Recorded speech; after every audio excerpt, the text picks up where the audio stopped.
Em um ano em que a luta contra o racismo ganha mais espaço na imprensa, principalmente pelos assassinatos nos Estados Unidos e o movimento Black Lives Matter por lá, ou Vidas Negras Importam em português no Brasil, é importante que nós entendamos o porquê ainda resistimos a aceitar que existem diferenças e que precisamos ouvir pessoas negras falando sobre viagem e turismo.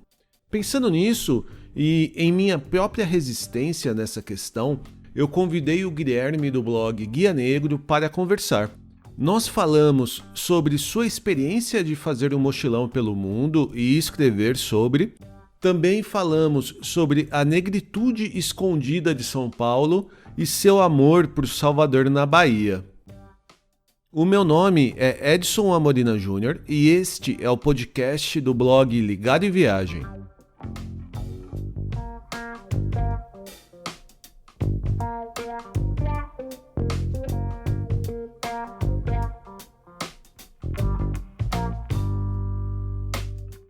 Por bastante tempo, eu tive como entendimento que uma boa viagem só dependia do quanto de férias e dinheiro você tivesse disponível. Aí, depois de ler, ver e presenciar experiência de outras pessoas na minha volta, eu passei a entender também a dificuldade e as especificidades de uma viagem feita por mulheres, em especial mulheres sozinhas, e também por pessoas LGBT+. Porém, foi só há pouco tempo, principalmente, por eu ser uma pessoa branca, num entorno majoritariamente branco, é que eu tive contato com a importância de se pensar também a viagem de turistas negros. E uma das pessoas que me fizeram pensar nesse tema foi o convidado de hoje.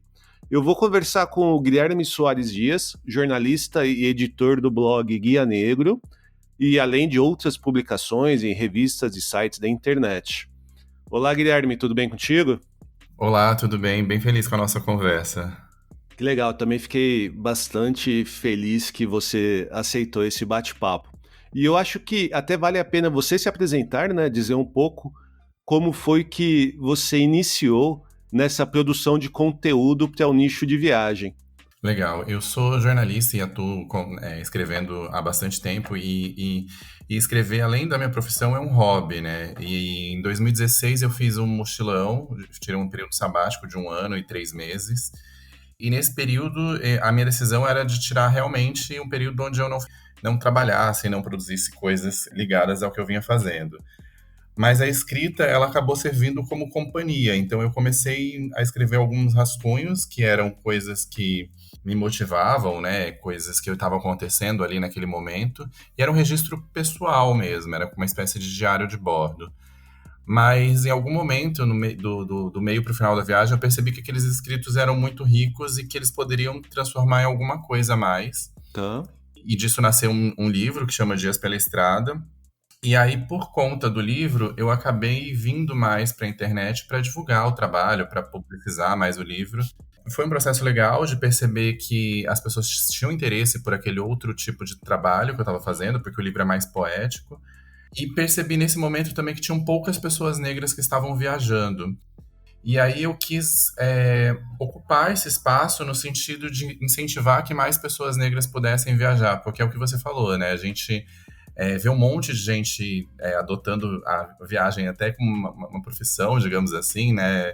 Um estilo de vida. Sim. E um monte de gente produzindo conteúdo sobre isso também, mas poucas pessoas negras refletindo sobre como é ser negro na estrada e nas viagens, nos lugares.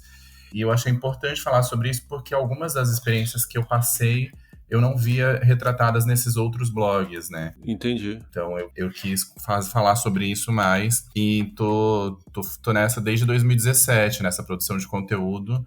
E é uma paixão mesmo, assim, acho que hoje eu não me vejo fazendo outra coisa. E é legal que você começou a construir, a produzir conteúdo já diretamente pensando num livro, né? Porque normalmente o caminho é o contrário, as pessoas começam num blog e depois levam esse conteúdo para o escrito, para algo impresso. Então é um caminho até também desse jeito um pouco diferente, né? Exatamente. E é interessante porque antes da viagem eu cheguei a cogitar ter um blog, dividir as coisas da viagem nesse blog, mas eu, eu voltei um passo atrás porque eu não queria ter essa responsabilidade, né, com leitores, com temas.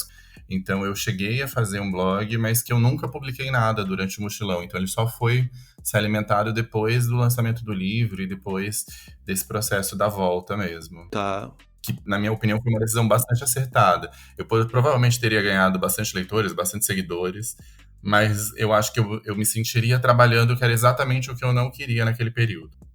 Entendi, até lendo um pouco mais, né, sobre a sua história dentro da criação, né, dentro desse nicho de turismo, eu vi que você já trabalhava, né, com produção de conteúdo, mas você acabou tirando um sabático de praticamente um ano viajando aí pelo mundo, fazendo um mochilão, né? Exatamente. E é isso que você narra dentro do seu livro, né, que você comentou. Exatamente. E antes do mochilão eu não escrevia profissionalmente sobre viagem, né? Como jornalista eu escrevia sobre economia, sobre questões sociais, sobre educação. Então eu sempre atuei no jornalismo escrevendo sobre outras áreas que não viagem.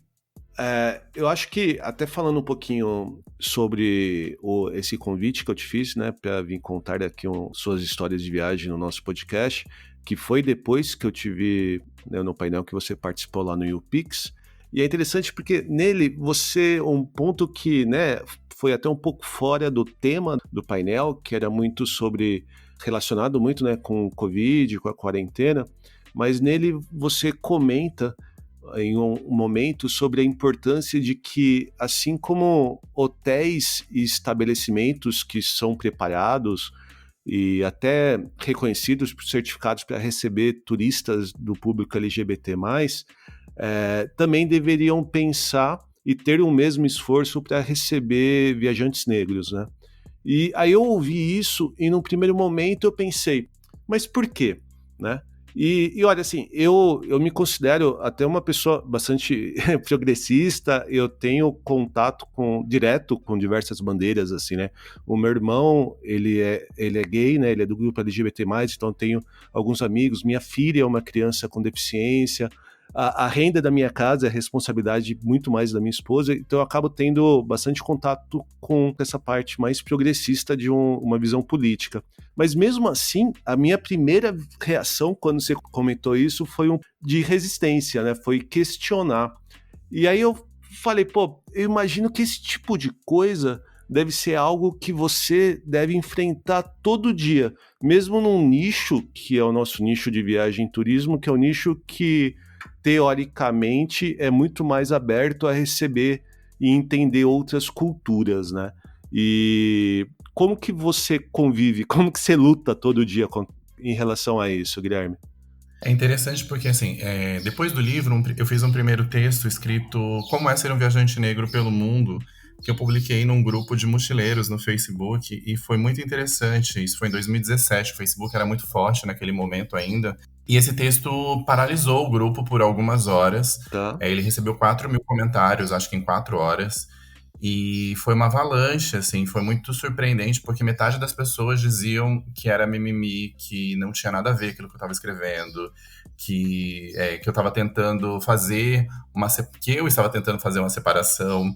Mas tinha a outra metade dos comentários eram de pessoas falando, poxa, eu nunca tinha parado para pensar sobre isso.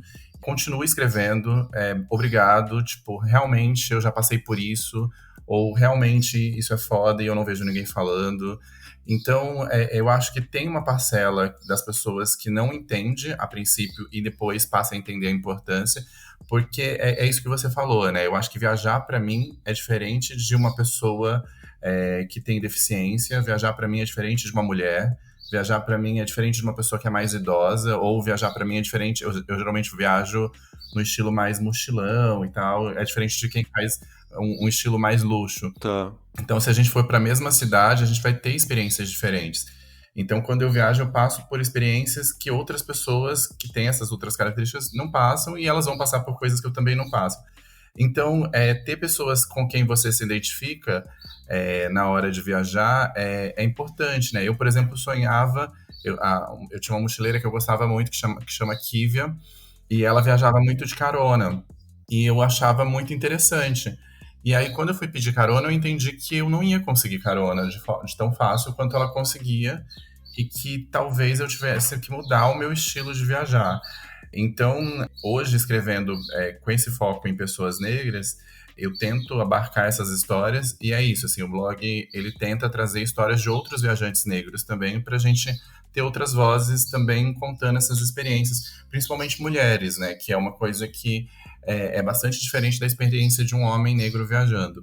Então, de uma certa forma, me motiva quando eu recebo essas críticas. Assim, eu sei que esse incômodo ele é necessário para que as pessoas prestem atenção numa outra maneira de falar sobre viagem e num outro foco que não estava sendo abordado. Uhum. E assim, eu nem.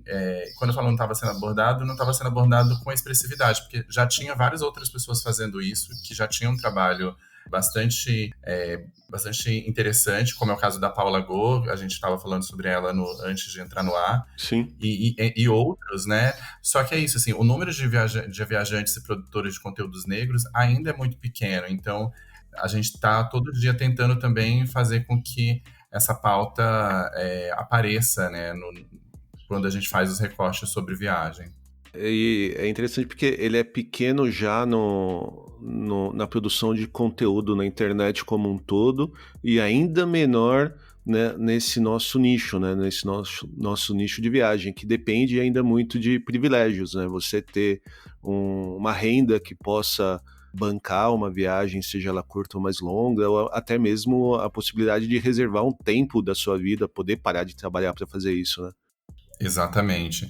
E é interessante porque hoje eu percebo, principalmente em 2020, assim, eu percebo esse crescimento.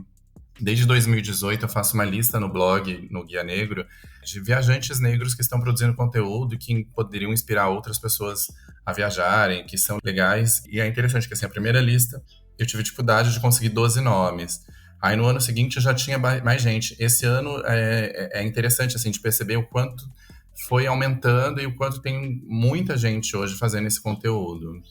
Eu acho que começa por aí, né? Você aumentando a produção, você acaba atraindo mais leitores e vai acumulando, né? Vai virando uma bola de neve dos dois lados, né? Quanto mais leitores, mais produtores. Eu acho bem interessante. Até mesmo comentando, eu acabei de lembrar você falando, no caso, não falando de viagem, né? Mas falando na parte de conteúdo para a parte de finanças, que foi a questão desse ano, o crescimento da Nath Finanças, né? Que você tinha a Natália Arcuri do Me Poupe, que tem uma. Apesar de ela criar conteúdo para todo mundo, você vê que o foco dela é muito mais para aquela classe média branca paulista ou carioca. E entrou agora outros produtores de conteúdo que acabam atraindo um outro nicho, né? Acaba atraindo mais a periferia e mesmo as pessoas negras. Então é bem interessante que assim você vai conseguindo atrair público e atrair criadores. Sim, com certeza. E eu acho que nesse caso que você falou, é interessante porque eu até comentei isso na apresentação do UPix, né? O quanto é importante a gente se planejar, né? E o quanto pra gente isso é mais necessário, né? Porque a maior parte das pessoas negras ainda tem uma renda menor do que pessoas brancas. Então, pra gente é ainda mais necessário esse planejamento né, e ter pessoas que falem pra gente. Eu acho que seja nas finanças, seja nas viagens, seja em qualquer área, a gente precisa dessa identificação também e de gente que fale pra gente, é o que você falou, né? Se eu tiver uma pessoa que está falando para uma classe média alta, para um nicho ali que não me representa, aquele conteúdo não vai conseguir chegar até mim da mesma forma e não vai conseguir me ajudar da mesma forma, né? E acho que até a gente já falar um pouco mais sobre o turismo em si, sobre viagem, eu sei que você oferece, junto com os seus parceiros, uma excursão em São Paulo para visitar alguns pontos relacionados com a história negra da cidade, né? E como que foi escolher esses lugares e como é você apresentar, né, para os turistas, sejam turistas brasileiros ou alguns turistas que você tenha recebido do estrangeiro, do exterior, a história paulista de uma maneira que nós não estamos tão acostumados. É muito interessante. Eu não nasci em São Paulo, eu sou de Campo Grande, no Mato Grosso do Sul, Uhum. e moro em São Paulo desde 2009. E logo quando eu cheguei em São Paulo, Eu tenho um amigo mais velho que chama Oswaldo Faustino, ele é um griot, um contador de história. E a gente estava indo de um lugar para o outro no centro de São Paulo e ele começou a contar a parte das histórias que a gente conta na caminhada São Paulo Negra, é assim que chama esse tour que a gente oferece.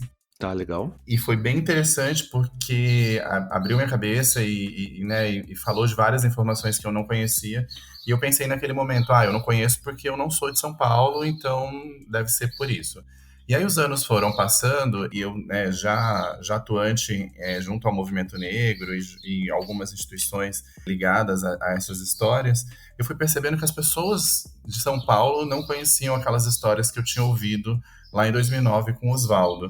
E aí, em algum momento, eu fui nesse mochilão que eu comentei. Eu morei no Atacama no final da minha temporada de mochilão para tentar ganhar uma grana e continuar viajando. Tá legal. E aí, no Atacama aconteceu uma coisa interessante que eu não conseguia trabalho nas agências de turismo, que é onde geralmente os viajantes conseguem trabalho. Eu entendi também como uma questão racial ali, porque no Chile tem um racismo muito forte. E eu falava outras línguas, né? Falo inglês, falo português, que já é considerado uma outra língua lá, falo espanhol. Uhum. E aí, com essa impossibilidade de conseguir trabalho como vendedor de agência, eu acabei fazendo um tour no Atacama, um city tour contando as histórias da cidade, porque o Atacama é aquele tipo de lugar que as pessoas chegam e saem sem saber que lugar é aquele, que histórias tem por trás daquelas agências de turismo e daquela natureza fantástica. E o Atacama tem uma história indígena, tem uma história de que lá já foi Bolívia, tem várias lendas, e é muito interessante, assim, esses bastidores da cidade turística. Uhum. Então eram essas histórias que eu contava nesse tour lá no Atacama. E quando eu voltei para o Brasil, eu voltei muito motivado a contar essas histórias em São Paulo. Então eu fui fazer um levantamento, fui de novo conversar com pessoas mais velhas, além do Oswaldo, e a gente tenta fazer uma experiência, né? Então a gente começa falando do século XIX, do período da escravização, mas a gente fala do período atual, tem uma nova migração africana em São Paulo que é muito forte, e falamos de samba rock, por exemplo, que é um ritmo negro paulistano, então tem coisas que a gente só vê em São Paulo, né, em relação à negritude, Tá. tem outras coisas que são comuns a outras cidades, que são processos parecidos. E é interessante, esse ano a gente teve uma discussão muito forte sobre estátuas, sobre substituição de estátuas, Sim, sim. sobre derrubada de estátuas de pessoas que são escravistas. A gente passa exatamente pelas poucas estátuas de figuras negras que tem em São Paulo, conta a história dessas pessoas Muito legal. e questiona justamente isso, por que que a gente não tem mais e por que que essas homenagens são tão... Porque mesmo elas existindo, elas são muito escondidas ali no cotidiano, às vezes você passa, você nem vê e nem se dá conta, né? Por exemplo, no centro de São Paulo tem uma estátua de Zumbi dos Palmares, que pouca gente sabe e é bem pouco conhecido, assim. Eu achei interessante lendo sobre esse seu passeio, que é a questão do próprio bairro Liberdade, né? Que hoje a gente entende muito mais como né, tá muito mais relacionado com a comunidade asiática, né? A comunidade chinesa, japonesa, coreana, e na verdade tem uma origem negra muito forte e até uma história triste que tem que ser contada, né? Exatamente. É interessante porque tem essa narrativa de bairro oriental que começou no século XX, mas o bairro nasceu no século XVIII e XIX como um bairro onde as pessoas negras moravam. Era uma primeira periferia de uma vila, que era São Paulo naquele momento. E lá também ficavam o Pelourinho, onde as pessoas negras eram torturadas, e a forca, onde essas pessoas eram condenadas à morte se cometessem crimes que eram considerados muito graves. O Brasil tinha pena de morte para as pessoas escravizadas, naquele século XVIII e XIX. E é interessante que assim, a gente começou a fazer esse passeio em 2018 e tinha nenhuma sinalização em relação a isso que a gente está falando. Tá? Hoje a prefeitura já colocou algumas placas discretas nos lugares do Pelourinho e do Largo da Forca, por Que exemplo, legal, que bom. mas é muito fácil você chegar e sair da Liberdade sem conhecer essas histórias. Tem uma luta do movimento negro para a instalação de memorial de cultura negra num lugar onde no final de 2018 ou 19 foram achadas 9 ossadas, porque lá na Liberdade ficava o cemitério dos aflitos onde eram enterradas pessoas negras. Então, nesse lugar tem uma luta para ser construído esse memorial. ainda não tem nada, o terreno foi desapropriado, mas ainda não tem uma verba, a prefeitura ainda não se comprometeu a construir isso. E uma coisa que a gente fala é, a gente não quer que a história negra seja apagada ou seja diminuída, a história japonesa, desculpa. A gente quer que Sim, seja plural, né? A Liberdade é um bairro super turístico, então quem vai lá para conhecer a cultura oriental e chega lá e descobre que também tinha uma população negra, que também tem uma história negra no bairro, vai sair de lá muito mais maravilhado, assim como se vão ter pessoas que vão só se interessando pela questão da negritude e vão comer alguma comida japonesa ou chinesa, que o bairro tem essas opções. Então, acho que é pluralizar a história, né? Trazer essas narrativas que estão hoje completamente escondidas. e até tendo uma visão capitalista disso é bom, né? Porque você atrai um nicho de turistas que talvez hoje não tenha interesse de conhecer a liberdade, porque só pensa mesmo na liberdade com essa visão oriental, né? Exatamente. E é interessante porque assim, as histórias são vivas, né? Tem uma lei tentando, por exemplo, tem uma feira que acontece no bairro da Liberdade aos sábados e domingos. E essa lei está prevendo que essa feira só possa vender produtos orientais. E aí tem barracas de vários tipos na feira, né? Entre comida e artesanato. Aí, por exemplo, vende na feira fogaça, vende acarajé, vende outras coisas. Sim, E aí eu conversei com a pessoa que vende acarajé, por exemplo, e falou: meu maior público é oriental, porque a cultura oriental gosta muito de camarão, então, né, gostam de feijão também, o acarajé é um bolinho de feijão. Então, no final das contas, as pessoas buscam essa diversidade, querem conhecer outras coisas para além dos produtos orientais. claro. Então, é interessante que essa tentativa de apagamento e de escanteio da cultura negra, ela acontece diariamente, e se a gente não lutar, não fizer nada contra, essa boiada vai passando e a gente vai perdendo esse espaço na cidade, né? Essa narrativa vai sempre sendo colocada de lado. É até por isso mesmo que vozes como a sua, que incomoda, e é bom incomodar as pessoas que estão resistentes a isso, são importantes, né? Por isso que eu assisti, na verdade, o último vídeo seu lá no Catraca Livre, onde você faz a pergunta para todos os seus entrevistados sobre como que é um corpo negro viajando, né? Como que é ser um corpo negro. E é bem interessante você ver as respostas, principalmente para mim, né, na minha situação, que não consigo pensar como é isso, né? Não tenho essa experiência. E é interessante porque a gente sempre fala sobre isso, né? O quanto os corpos negros eles são politizados, eles são uma presença que é marcada, né, nos lugares, são considerados o diferente, né? Porque o padrão, a normalidade seria ser branco, mas a gente sempre brinca que teria que ter alguém perguntando, fazendo a pergunta para as pessoas brancas, né? Como é ser um corpo branco no mundo? Porque provavelmente essas pessoas nunca perceberam, nunca pararam para perceber que elas também têm uma, né, também podem ser racializadas, que é o caso quando a gente devolve, né, e fala sobre branquitude, Tá? que tem um padrão comum, que tem privilégios e que tem características parecidas, que é difícil da gente entender e assumir, né, Uhum. mas que faz a gente pensar também nessa existência e de que algumas coisas que a gente passa, né, sendo viajante ou estando na rua, são diferentes, né, de pessoas brancas. E isso é muito forte, assim. Eu vejo até um tema que você falou que é a diferença, né, de uma mulher na rua, mulher viajando, eu vejo um pouco da experiência da minha esposa, né?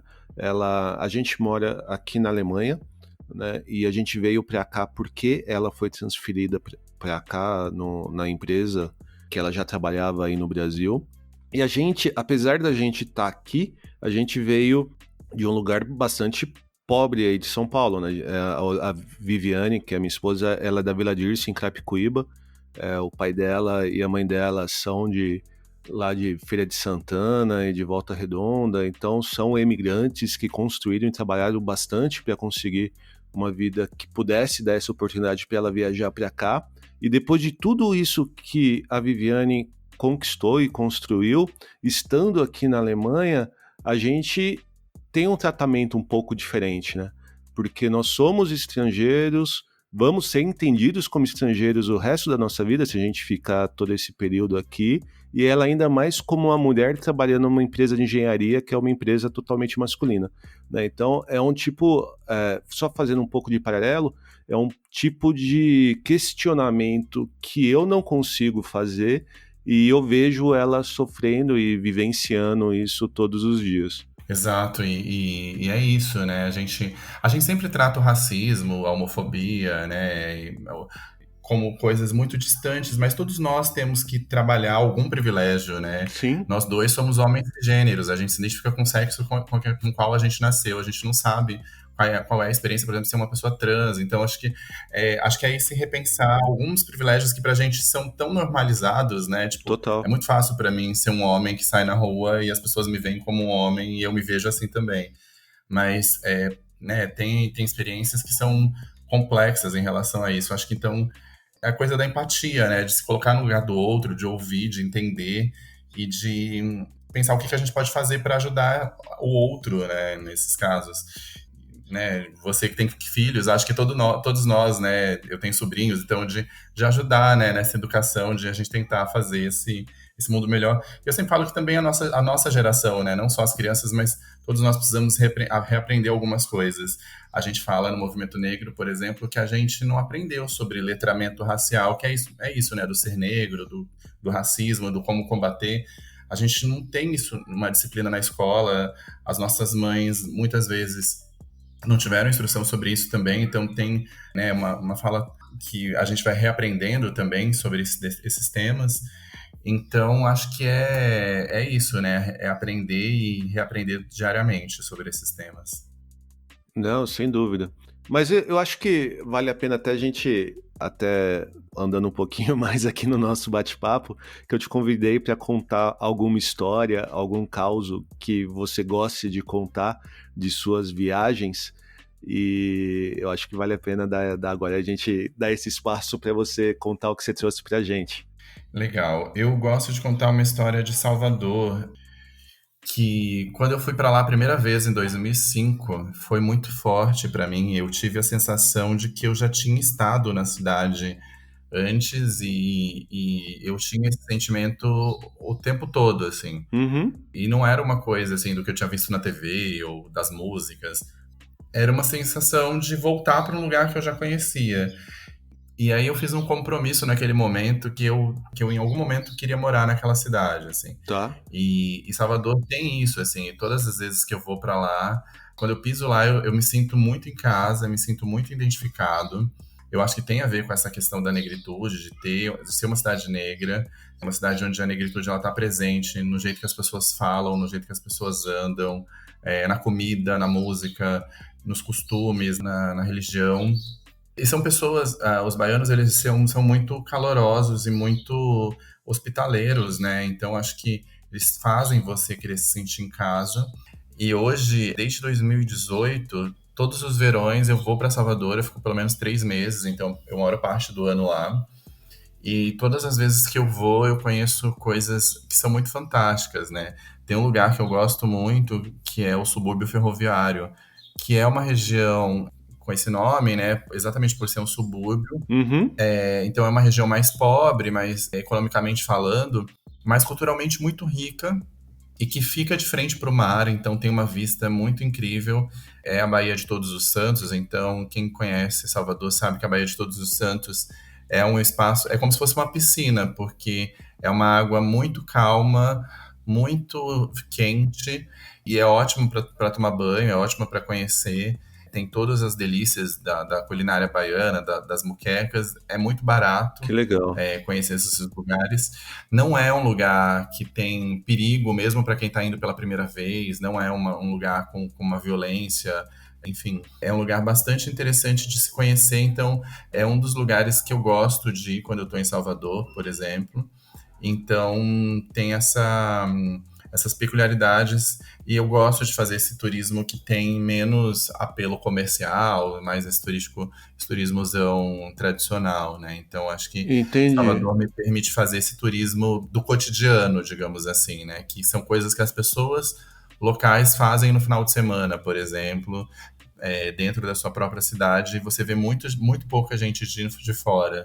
nesses lugares. E você tem amigos e conhecidos familiares lá hoje? Eu tenho amigos lá e é isso que eu estava falando, assim, a Bahia tem essa peculiaridade das pessoas serem muito hospitaleiras e muito abertas. Tá.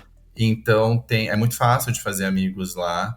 E eu tenho pessoas queridas, assim, tenho amigos que eu geralmente alugo algum lugar, mas amigos que me recebem em casa, amigos que a gente troca, e acho que cada vez vai ficando mais forte essa relação, assim, de ao longo do ano também, de recebê-los em São Paulo, da gente fazer essas trocas. Entendi. E é interessante porque eu praticamente também no meu trabalho virei um correspondente de Salvador, assim, né? De falar muito de Salvador no meu blog, nas matérias que eu faço para outros jornais também, porque acabo também sabendo de coisas que é isso, né?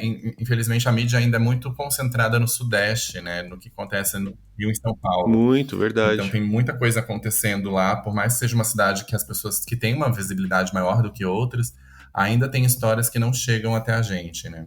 Esses tempos a Netflix, por exemplo, fez uma série chamada Street Food, que dá dicas de comidas pela rua na América Latina, e o episódio do Brasil é justamente em Salvador, e eles falam do restaurante da Dona Suzana, que é um restaurante muito maravilhoso, que fica numa comunidade chamada Solar do Unhão, e que em Salvador é bastante conhecido, mas que com essa série da Netflix ela ganha uma outra visibilidade, né? Uma outra dimensão.